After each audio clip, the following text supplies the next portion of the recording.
Assalamualaikum warahmatullahi wabarakatuh. Berjumpa kembali teman-teman di channel kita ya, Mas Tio KDR. Oke teman-teman, di kesempatan kali ini kita akan berbagi informasi kembali teman-teman ya, masih di seputar PPDB ya, atau penerimaan peserta didik baru ya, untuk tahun 2022 ini.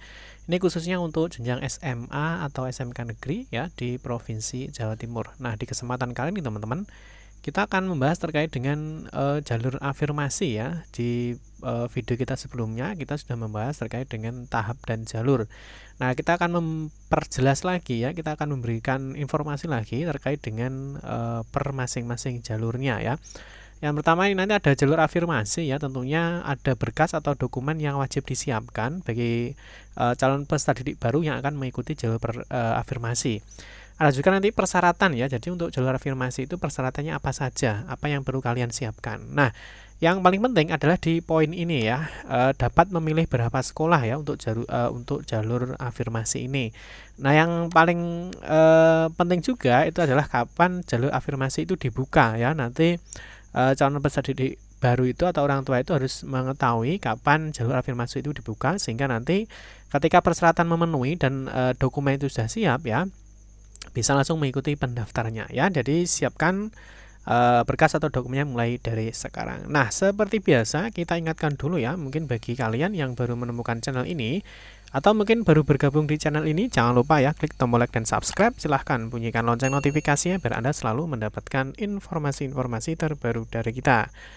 Bagi yang suka membaca berita, silahkan ya kunjungi saja di laman resmi kita ya, www.mastiokadea.com. Di sini akan membahas ya informasi khususnya di seputar dunia pendidikan ya. Oke, kita lanjutkan lagi ya. Jadi untuk hari ini ya, kita akan membahas terkait dengan jalur afirmasi. Tentunya ada dokumen dan persyaratan, terus berapa banyak sekolah yang bisa dipilih atau jurusan, dan kapan jalur afirmasi ini dibuka ya. Kita akan bahas secara tuntas di pertemuan kali ini. Oke, yang pertama kita kemarin ya sudah memberikan informasi terkait dengan tahap dan jalur ya, yang dimana untuk tahun ini ya 2022 ini ada 5 tahap ya, mulai dari tahap 1, tahap 2, tahap 3, tahap 4 dan juga tahap 5. Nanti videonya teman-teman bisa cek di video kita sebelumnya. Nah, di kesempatan kali ini kita akan fokus ya di tahap 1 untuk jalur afirmasi ya. Jadi kita akan fokus di sini ya. Nanti untuk jalur berikutnya ya, insya Allah nanti kita akan bahas di video-video kita berikutnya ya. Nah, yang perlu dipahami adik-adik ya, atau mungkin calon peserta didik baru atau bapak ibu orang tua ya, yang di kali ini ya, jalur afirmasi itu terdiri dari 3 bagian ya, atau terdiri dari 3 jalur ya. Yang pertama itu ada jalur keluarga kurang mampu ya, atau keluarga tidak mampu. Yang kedua ini nanti ada jalur anak buruh, dan yang terakhir ini adalah jalur penyandang disabilitas. Ini untuk jalur afirmasi. Jadi jangan sampai keliru ya nanti ketika adik-adik ini memiliki persyaratan yang mana ya, apakah memiliki persyaratan yang keluarga tidak mampu, anak buruh, atau penyandang disabilitas. Karena ini tentunya ada persyaratan yang berbeda. Kayak kita fokus dulu ke jalur afirmasi. Jadi apa sih sebenarnya jalur afirmasi itu? Jadi jalur afirmasi ini diperuntukkan ya bagi calon peserta didik baru jenjang SMA atau SMK ya, yang berasal dari keluarga tidak mampu, anak buruh, dan juga penyandang disabilitas. Jadi untuk jalur afirmasi nanti ada 3 pembagian ya, atau 3 kategori ini ya. Yang berikutnya ini adalah kuotanya ya. Kuota afirmasinya itu ada 15%, yang mana 15% ini dibagi ya. Untuk 7% ini keluarga tidak mampu, terus yang 5% ini adalah anak buruh, dan 3%-nya adalah untuk penyandang disabilitas.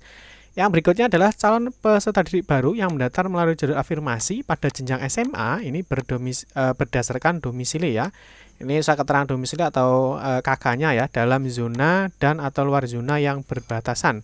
Nanti terkait dengan zona ya, insya Allah nanti kita juga akan membahas di video kita berikutnya ya, karena untuk SMA dan SMK itu berbeda untuk zonanya ya. Kalau SMA itu ada zona perbatasan, kalau SMK itu ada luar zona.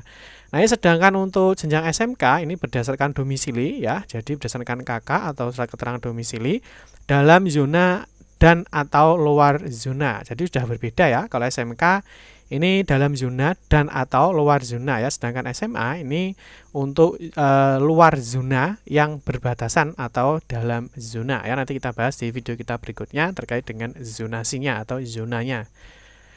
Oke, yang berikutnya ini tentunya untuk syarat dan pemilihan sekolah. Ini tentunya syarat-syarat untuk yang akan masuk di jalur afirmasi ya. Tetapi sebelum persyaratan ya, kita bahas untuk jumlah pemilihan sekolah ya. Artinya untuk jalur afirmasi ini bisa memilih berapa sekolah atau jurusan ya. Kita cek di poin D ya. Calon peserta didik baru jenjang SMA ya dapat memilih satu sekolah. Ya ingat ya, jadi untuk SMA, jadi yang mau daftar di SMA ini dapat memilih satu sekolah yang dituju ya dalam zona atau luar zona perbatasan. Nah, sedangkan pada jenjang SMK itu dapat memilih satu kompetensi keahlian ya di sekolah dalam zona atau di luar zona.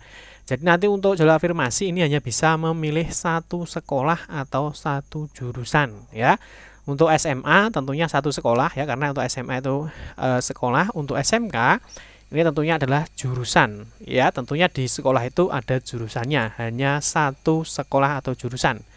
Oke, yang berikutnya kita bahas terkait dengan persyaratan ya. Tentunya persyaratan ini yang perlu adik-adik siapkan atau Bapak Ibu orang tua ya. Yang pertama, untuk jalur afirmasi dari keluarga tidak mampu itu harus dibuktikan dengan satu ya, KIP atau Kartu Indonesia Pintar. Nah, ini teman-teman mungkin ada ya yang sebagai penerima PIP tetapi dia tidak memiliki kartu KIP-nya. Nah, itu mungkin bisa diganti dengan surat keterangan dari sekolah ya, bahwa dia itu sebagai penerima PIP, dan tentunya nanti dilampirkan bukti SK penerima PIP dari siswa tersebut ya.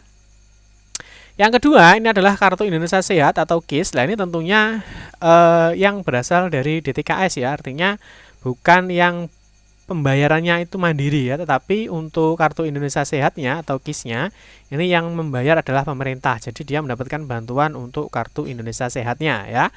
Terus yang berikutnya adalah Kartu Keluarga Sejahtera atau KKS, Program Keluarga Harapan atau PKH, Kartu Bantuan Pangan Non Tunai atau KBPNT, Kartu Bantuan Sosial Tunai atau BST.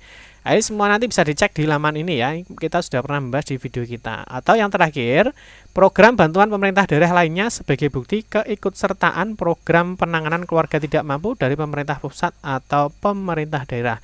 Nah, ini untuk jalur zonasi ini dari 7 poin ini ya. Ini tidak harus memiliki semuanya ya, tetapi salah satu ya. Jadi tidak perlu, Pak, ini apakah harus semuanya ya? Apakah harus memiliki 7-7-nya ya? Tidak. Ya, hanya salah satunya.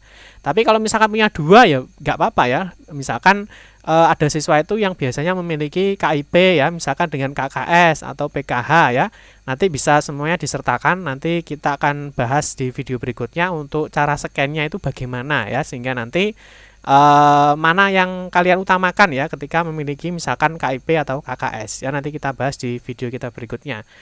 Terus ini yang tak kalah penting lagi ya, misalkan apabila dalam poin huruf E ya, huruf E itu adalah syarat untuk jalur afirmasi tidak terpenuhi ya, artinya kuotanya masih ada. Nah, ini dapat menggunakan surat keterangan miskin atau surat keterangan tidak mampu dari kelurahan atau desa. Nah, tentunya ini yang paling terakhir ya, artinya ketika masih ada kuota untuk jalur afirmasi ini, mungkin nanti yang memang dia tidak mampu tapi dia tidak memiliki kartu ya, atau kartu bantuan ini tentunya bisa menggunakan SKTM ya.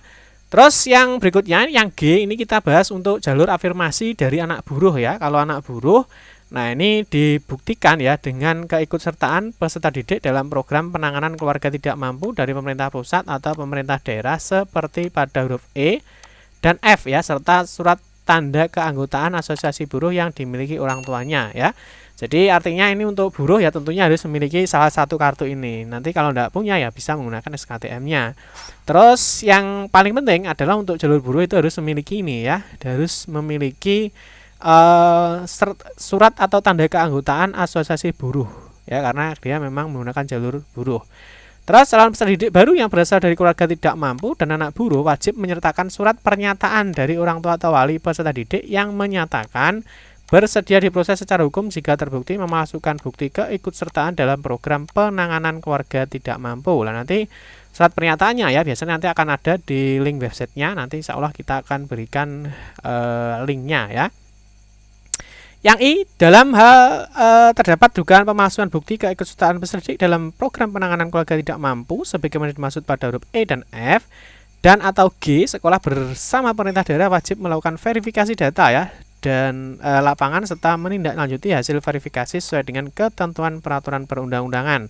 Yang poin J adalah pemalsuan bukti keikutsertaan peserta didik dalam program penanganan keluarga tidak mampu sebagaimana dimaksud pada huruf I, dikenakan sanksi sesuai dengan ketentuan peraturan perundang-undangan ya. Jadi jangan ada pemalsuan data ya. Intinya di situ kalau misalnya memiliki ya memiliki, kalau misalkan tidak memiliki ya tidak memiliki ya. Jadi tidak perlu diada-ada karena nanti jika ada pemalsuan data tentunya akan kena peraturan perundang-undangan. Oke, yang berikutnya di poin terakhir ya teman-teman, ini ada calon peserta didik dari penyandang disabilitas ya, karena untuk jalur afirmasi memang ada 3 ya, keluarga tidak mampu, anak buruh, dan juga penyandang disabilitas. Tentunya untuk bagi teman-teman yang penyandang disabilitas tentunya harus memiliki ya, harus mempunyai hasil asesmen awal, asesmen fisik, psikologi, akademik, fungsional, sensorik, dan motorik oleh psikolog, psikiater, dokter spesialis, dan surat keterangan kepala sekolah asal yang menerangkan kelompok difabel siswa serta telah menyelesaikan pendidikan jenjang SMP atau bentuk lainnya yang sederajat. Jadi artinya untuk penyandang disabilitas ini harus memiliki surat dari psikolog ya, dan juga ada surat keterangan dari sekolah asalnya. Layanan bagi penyandang disabilitas diprioritaskan pada sekolah yang sudah ditunjuk sesuai dengan surat keputusan Kepala Dinas Pendidikan Provinsi Jawa Timur ya. Sedangkan sekolah lain dapat menerima calon peserta didik baru sejauh layanan yang ada. Dalam hal calon peserta didik yang mendaftar melalui jalur afirmasi melampaui jumlah kuota jalur afirmasi yang ditetapkan oleh pemerintah daerah, maka penentuan penerimaan peserta didik baru dilakukan dengan memprioritaskan jarak tempat tinggal calon peserta didik yang terdekat dengan sekolahnya ya. Jadi menggunakan yonasi ya. Misalkan kuotanya yang dibutuhkan hanya 10, ternyata pendaftarnya melebihi dari 10, maka nanti akan di-ranking ya, tentunya yang terdekat dengan sekolah itu ya. Yang berikutnya adalah dalam hal kuota jalur afirmasi belum terpenuhi ya, jadi kuotanya masih ada, maka sisa kuota jalur afirmasi dimasukkan ke kuota jalur yonasi untuk SMA dan dimasukkan kuota jalur prestasi nilai akademik untuk jenjang SMK. Itu teman-teman ya. Jadi sudah ada syaratnya, sudah ada penjelasannya terkait dengan jalur afirmasi. Nah, yang terakhir adalah jadwalnya ya, kapan untuk jadwal jalur afirmasi itu dibuka ya. Jadi untuk jalur afirmasi ini masuk di tahap 1 ya. Jadi nanti pendaftarnya mulai tanggal 20 sampai dengan 21 Juni 2022. Ingat ya, jangan sampai telat, ini pendaftarnya hanya 2 hari ya, 20 dan 21. Tapi yang paling penting lagi adalah calon peserta didik itu wajib mengambil PIN. Ya, jadi kalau tidak punya PIN maka dia tidak bisa melakukan pendaftaran ya. Pengambilan PIN dimulai dari 2 sampai 18 Juni 2022. Dan semuanya dilakukan secara online. Nanti bagaimana caranya kita akan bahas di video kita berikutnya. Oke teman-teman ya, terima kasih banyak yang sudah menonton video ini ya. Semoga menambah informasi kita terkait dengan PPDB di tahun 2022 ini. Di pertemuan berikutnya kita akan membahas terkait dengan jalur perpindahan tugas orang tua. Nanti kita juga akan membahas terkait dengan persyaratan, berapa sekolah yang bisa dipilih, dan kapan jadwal pembukaan untuk jalur perpindahan tugas orang tua.